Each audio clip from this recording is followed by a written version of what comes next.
Et là, je dis, ah ouais, je pense qu'il s'est passé quelque chose dans mon genou. Je connais cette douleur. T'as mal en fait? Comment ça se passe? Ouais, j'ai mal sur le moment. Et puis D'accord. après, je sens qu'il s'est passé quelque Mais chose dans t'arrives mon quand genou. même à continuer l'entraînement? Non, non, j'arrête. Ah, ok, d'accord. J'arrête. Ok. Je sens qu'il s'est passé quelque chose. Et puis, j'appelle ma mère directement. Et j'étais en pleurs parce que je savais Tu ce savais qui qu'il y avait un m'attendait. truc Ouais. qui Tu sais, est. c'est des douleurs que tu n'oublies pas en général. Mhm.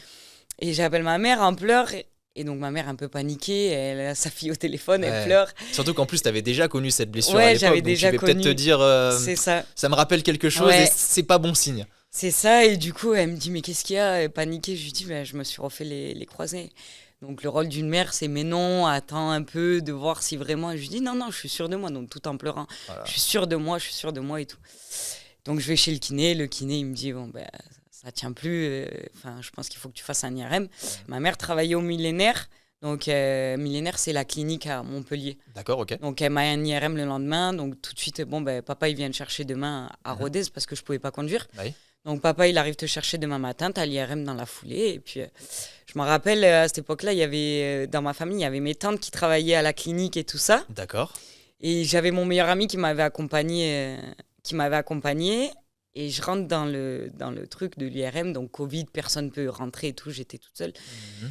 Et donc, le mec qui me fait l'IRM, il me le dit tout de suite. Il me dit, voilà, t'as les croisés. Et je me rappelle, sur le moment, je pleure. Et j'étais toute seule dans cette cabine en train de me rhabiller. Je pleure et tout.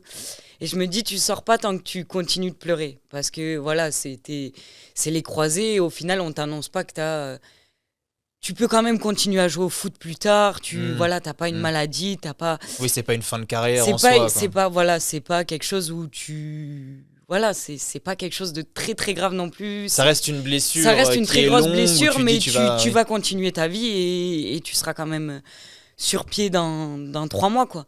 Donc du coup, je me suis dit, tu sors pas tant que tu pleures pas, tant que tu pleures, pardon. Et à un moment, j'arrête de pleurer et je sors et je souris. Donc du coup, tous ils se disent, ça va en fait. Ça va. C'est peut-être une bonne nouvelle. Ouais. Et là, je leur dis, non, j'avais raison, je me suis repété les ligaments.